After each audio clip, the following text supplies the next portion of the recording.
Hello everyone, welcome to another classic toy review here at Scorched Earth Toys at anymoon.com.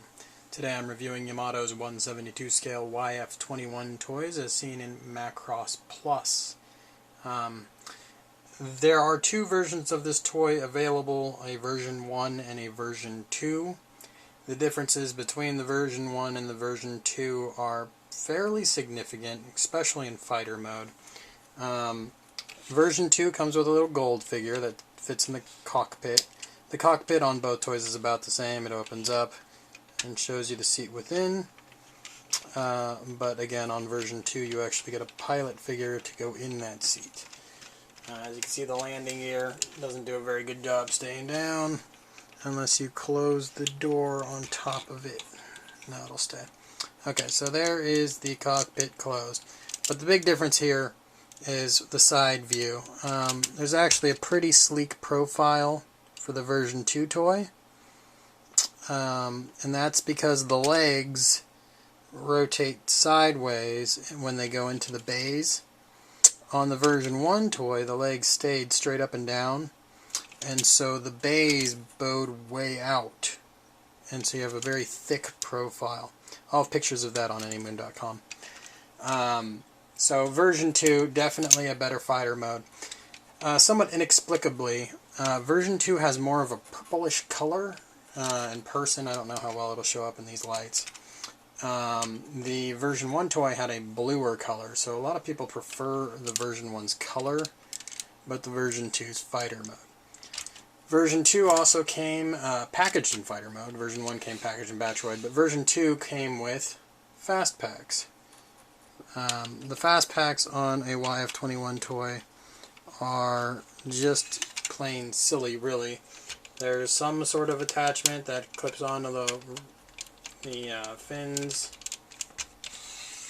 What it does, I don't know. I don't really know. I assume it shoots missiles because that tends to be what fast packs do. But yeah, so there's the fast pack on the back fin, and then there are these fast packs.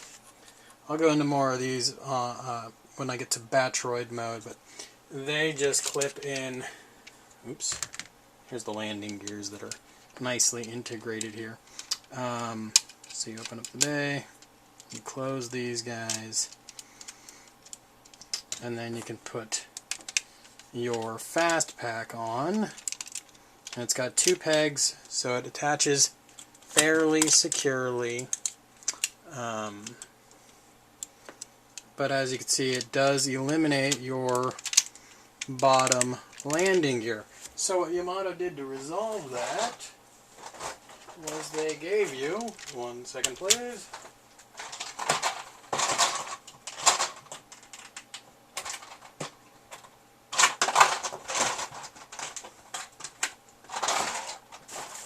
they gave you detached landing gears, which you could tell I just had to grab from the box. So these landing gears slide into the bottom of the fast packs. They do not have spinning wheels to them. That's just a painted black plastic wheel there. And there you go. That is the fighter mode with the fast packs attached. And again, the version 1 toy doesn't come with those fast packs, so not something you would worry about. The jets have little adjustable fins on the back, which is a nice touch and some nice detail in there. That's the view from above. I will have lots of comparison pictures on anymoon.com. Gerwalk mode is going to be pretty similar for version 1 and version 2, so I'll kind of scoot right through that. And then we'll go to Battroid and kind of look at how well this toy does on its tiny feet. Alright, without further ado, let's do Gerwalk. Alright, here we have Gerwalk mode. It's kind of a pain to get it transformed into this mode, and once you get it here, the toy has to stabilize itself on the thin legs with the kind of awkward feet. So generally I don't think you'll be leaving it on a shelf in this mode too often, and the poses you can get aren't exactly the most dynamic, but it does pull the mode off and it can sit in that pose. Again, provided you're not in like an earthquake territory or something. But really there's not much more to it than that, so let's just move right ahead to Battroid mode. Alright, here's Battroid mode.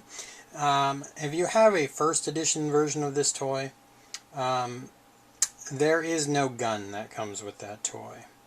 The Fast Packs version of the toy comes with 2 guns. So you can do what I've done here and kind of get a little John Woo style pose going on.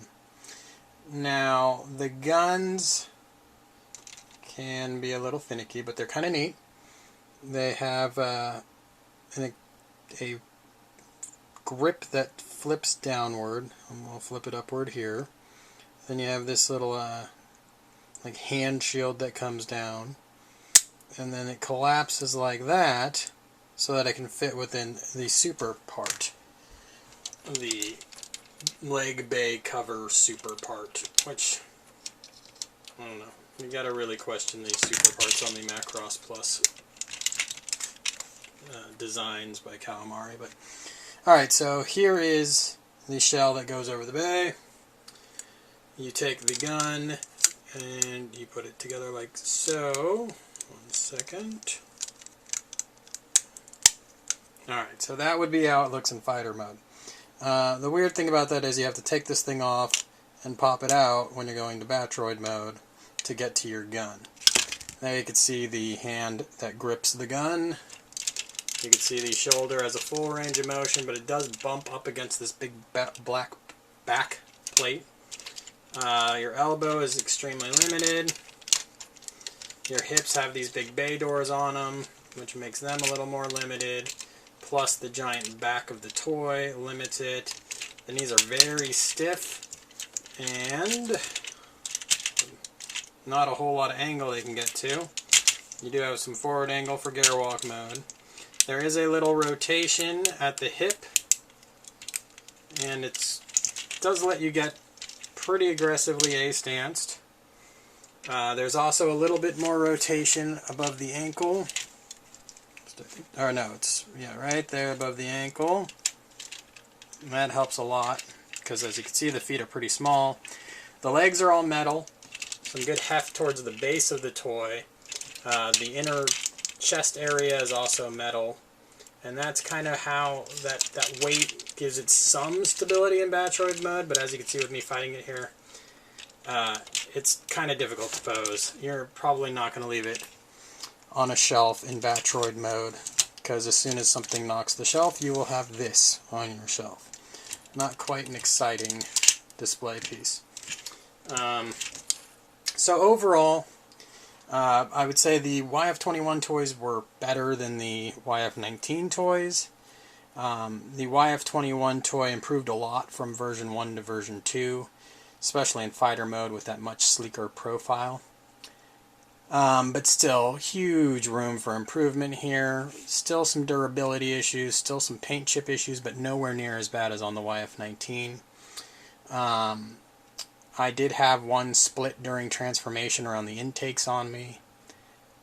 So, some issues. Things don't come together as nice and tight as you would like. And because of that, you end up fighting the toy and can possibly break it.